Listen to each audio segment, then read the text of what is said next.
Hello everyone, কেমন আছো তোমরা? আশা করি আল্লাহর অশেষ রহমতে তোমরা সবাই ভালো আছো। আজকের ক্লাসে আমরা শিখব, তোমরা বোর্ডের মধ্যে কিছু বাক্য লেখা দেখতে পাচ্ছ।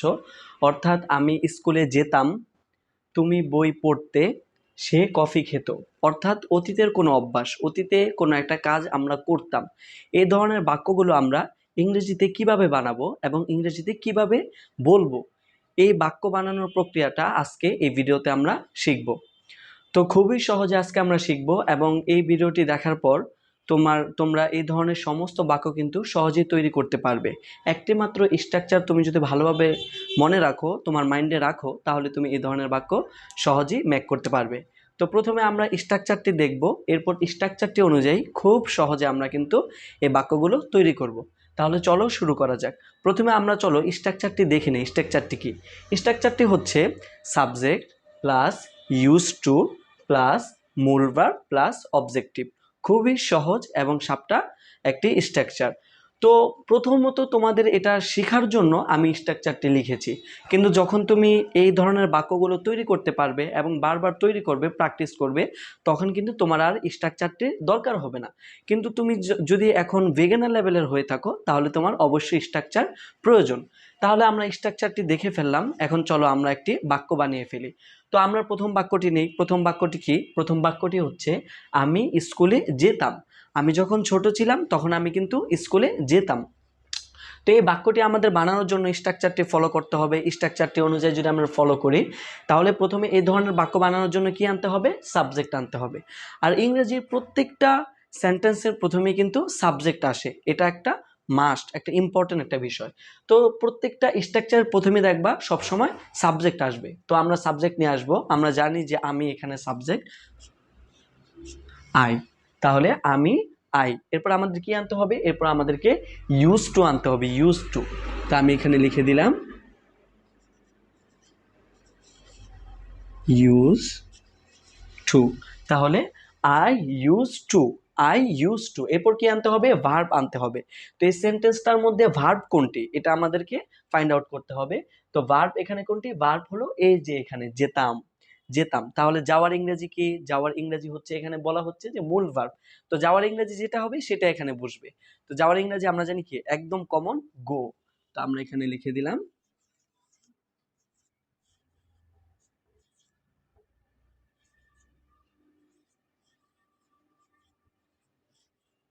স্কুল। তাহলে I use to go to school. আমি স্কুলে যেতাম, আমি স্কুলে যেতাম। এরপর আমাদেরকে নেক্সট সেন্টেন্স কি? নেক্সট সেন্টেন্স হচ্ছে তুমি বই পড়তে, তুমি বই পড়তে। তাহলে আমাদের কি আনতে হবে? সাবজেক্ট আনতে হবে। সাবজেক্ট কি? সাবজেক্ট হচ্ছে তুমি, ইউ। তাহলে তুমি ইউ। এরপর আমাদের কি আনতে হবে? ইউজ টু আনতে হবে। তো আমরা এখানে ইউজ টু নিয়ে আসবো, ইউজ টু। তাহলে ইউ ইউজ টু। এরপর কি আনতে হবে? ভার্ব আনতে হবে। ভার্ব হলো পড়া। তো আমরা এখানে জানি যে পড়ার ইংরেজি হলো রিড। তাহলে read, you use to read. তুমি পড়তে, কি পড়তে? অবজেক্টিভ আনতে হবে না? অবজেক্টিভ আনতে হবে। অবজেক্টিভ হচ্ছে বই। তো আমি এখানে লিখে দিচ্ছি বুক। তাহলে you use to read book. তুমি বই পড়তে, তুমি বই পড়তে। এরপর হলো সে কফি খেত, সে কফি খেত। তাহলে সাবজেক্ট আনতে হবে। সাবজেক্ট যদি পুরুষ হয় তাহলে হবে হি, আর যদি মহিলা হয় তাহলে শি। তাহলে হি অথবা শি, হি অথবা শি। এরপর আমাদের কি আনতে হবে? ইউজ টু আনতে হবে। আমরা এখানে ইউজ টু নিয়ে আসলাম, ইউজ টু। তাহলে হি অথবা সি ইউজ টু, হি অথবা সি ইউজ টু। এরপর আমাদেরকে খেত, এই ভার্বটা আনতে হবে। তা খাওয়ার ইংরেজি কি? কিন্তু এখানে দেখতে হবে যে কফি, কফি খেত। আমরা বাঙালিরা কফি খাই, কিন্তু যারা ইংরেজি নেটিভ স্পিকার আছেন তারা কিন্তু এখানে ইট ব্যবহার করেন, তারা এখানে ড্রিঙ্ক ব্যবহার করে। পানি জাতীয় জিনিসের জন্য কি? পানি জাতীয় জিনিসের জন্য হলো ড্রিঙ্ক।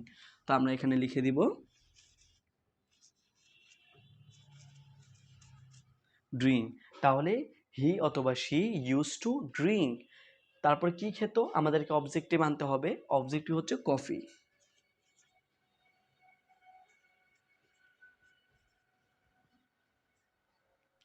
তাহলে কি হলো?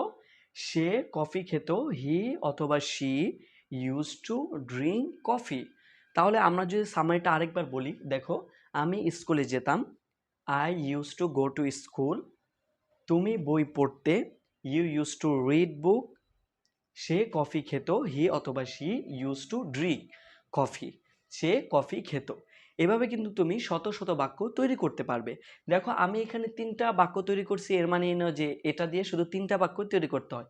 এর রেট অর্থাৎ পড়তাম, খেতাম, যেতাম, হাসতাম, এ ধরনের সমস্ত বাক্য কিন্তু তুমি তৈরি করতে পারবে। যেমন আমি বললাম I use to go to school, আমি স্কুলে যেতাম। যদি আমি বলি যে তুমি স্কুলে যেতে, you use to go to school. যদি বলি যে সে স্কুলে যেত, হি হবে এখানে, he use to go to school. এভাবে যদি বলি তারা স্কুলে যেত, they use to go to school. এভাবে তুমি কিন্তু সাবজেক্ট পাল্টিয়ে আনতে পারবে। যেমন you use to read book, তুমি বই পড়তে। যদি বলি যে এখানে আই লাগিয়ে দিই, I use to read book, আমি বই পড়তাম। তারপর সে বই পড়তো, he use to read book, সে বই পড়তো। তারপর তারা বই পড়তো, they use to read book. এরপর হলো হি অথবা she use to drink coffee, সে কফি খেত। তাহলে আমি যদি বলি আমি কফি খেতাম, I use to drink coffee, তুমি কফি খেতে, you use to drink coffee. এরপর তোমরা ভার্বকেও চেঞ্জ করে কিন্তু তোমরা এই ধরনের বাক্য তৈরি করতে পারো। যখন এখানে আমি বললাম যে I use to go to school. এখন আমি যদি বলি যে আমি সাঁতার কাটতাম, তাহলে কি হবে? I use to swim.